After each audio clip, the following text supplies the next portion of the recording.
I had a great question come in that asked what platforms, so I'm presuming digital platforms or social platforms, should I use for my business?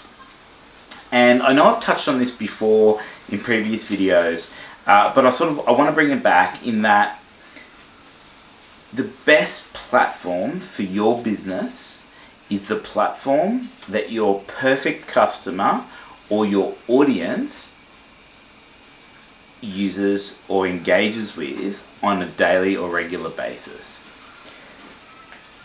Your goal as a business and our goal as marketers is to understand where the attention is, where people are congregating or engaging, using on a daily basis. Where are they playing? What are they using? And that's the first key, which sounds like common sense, to understanding which platform is best for your business. I often say, and I consult many businesses, and it's amazing how many of them I suggest that they don't need to be on Facebook per se. Yes, they might be able to have a Facebook page or a basic presence, which can be used for the advertising side or the remarketing side, but activating Facebook, looking at a bang for buck perspective, from a bang for buck perspective, is not necessarily the best strategy. Some of those businesses that I make that recommendation to, for example, I find that LinkedIn is the strategy, is the platform, I should say, where they should be doubling down into, where they should be focusing their energy and attention, because their audience are perusing it, are using it, are engaging with it more regularly or in a different way to how they would be using it when they're on Facebook. So, and it's not to say that Facebook is right and LinkedIn is wrong or vice versa. It's just that most businesses need to focus their energy that they put into their marketing into one or two channels. It's one of the ways that you reduce the overwhelm. Yes, if you've got resources. Yes, if you've got larger budgets, or you've got the people that can do it internally, then you can afford to go across multiple channels. And ideally, depending on the platform, or depending on the business, I should say, the use of multiple channels can serve a number of purposes and really benefit you in a number of different ways. For instance, Facebook, we know Facebook has the lion's share of the attention. Twitter, less so, but it gives you the ability to directly converse with people in a public way. It restricts the amount of content, so it makes you be a lot more pointed.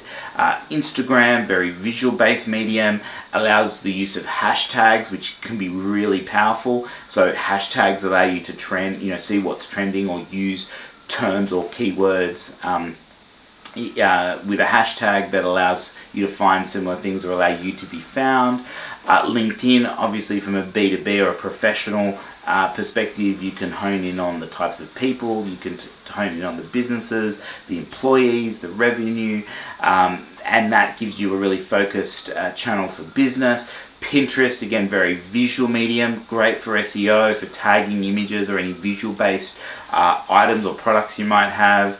YouTube, obviously incredible, it's the second biggest search engine in the world to Google, and you've got an ability to tag, so that's a keyword opportunity that you've got there. So being able to put your content across multiple channels. Snapchat, we know is up and coming, up to sort of 35 we're seeing the take up, but more so from a snippets perspective, a consumption perspective, people are enjoying that, still developing obviously from a marketing perspective. So it's about where your audience plays and where they're giving their time and the most attention. And how do you find that out? Two ways. You either ask them and do the research and take the time to go, tell me where you're playing. What websites do you frequent? What social media channels do you use frequently? And what's the share of your attention? And the other side is to test it. The other side is to explore it, is to do some research into the platform. What's the audience? What's the demographic? Have a look yourself. This is not necessarily testing it from a business perspective, but just as a personal user perspective. Get on there, interact, engage.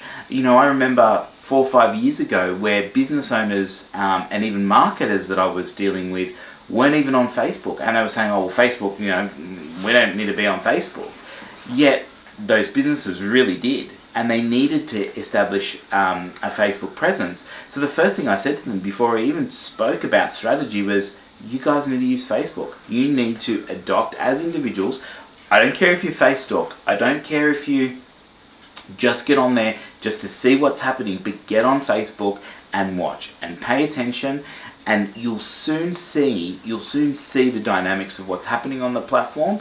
And sure enough, not long after, a few months, some of those guys I still love speaking to, I still see every day, and they're using Facebook prolifically now. They understand it. It's a no-brainer because they themselves have behaved on that. So it's a form of research. Adapt it, understand what's happening, and at least use that information to make better, educated decisions.